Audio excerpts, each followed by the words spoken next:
Based on this morning, Glenn, October is National Bully Prevention Month and Global Diversity Work Awareness Month. Now more than ever, our world could use some empathy and understanding. Here to talk about bullying prevention is expert Dr. Jasmine Williams. So we're going to talk about why it's so important to prevent race-based bullying and harassment right now. Good morning, Dr. Williams. Good morning.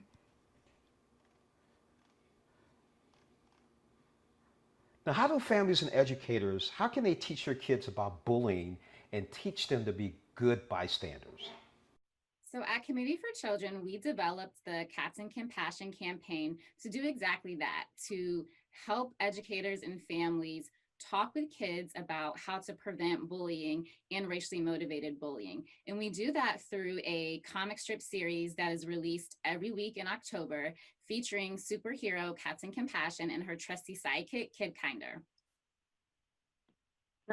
In talking to children about diverse, equitable, and inclusive communities, how do we talk to them? We don't know how to start. Well, one way to start is with the Cats and Compassion comic series. It's designed to do exactly that.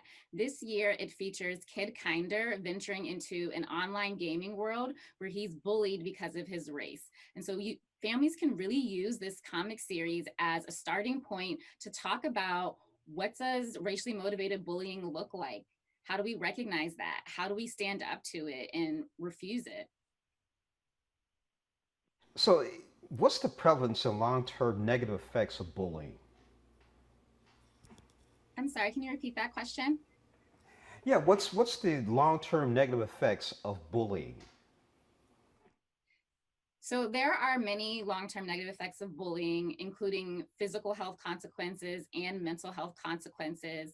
But we know that when bystanders intervene, we can reduce bullying by up to 50%. So that's why this campaign is really important for helping kids develop those foundational skills to be able to activate their bystander power, which is the ability to recognize, refuse, and report bullying. So, tell us a bit about the nuances between bullying, discrimination, and harassment, and how they can intersect in race based bullying. Absolutely. That's a great question that we get all the time. So, traditionally, bullying is defined as repeated, intentional, physical, verbal, or social aggression. And there's usually a power balance in between them.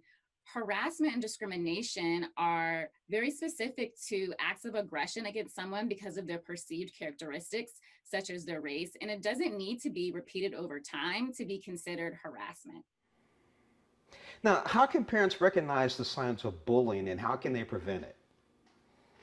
So some things you might see if your child is being victimized, you might see them becoming more withdrawn, disengaging from school, suddenly becoming disinterested in activities that they used to be extremely interested in.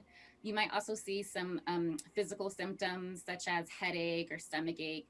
But the easiest way to really be able to get a handle on what's happening with your kids is to have open, consistent lines of communication to where they feel comfortable being able to come and talk to you about what's happening. My other question is what percentage of kids are really affected by bullying? I mean, how prevalent is this? Bullying, unfortunately, is extremely prevalent. 35% of Black students report being bullied based on their race. We also know that 60% of kids have witnessed online cyberbullying. Wow, that's crazy. Now, where can we go for more information?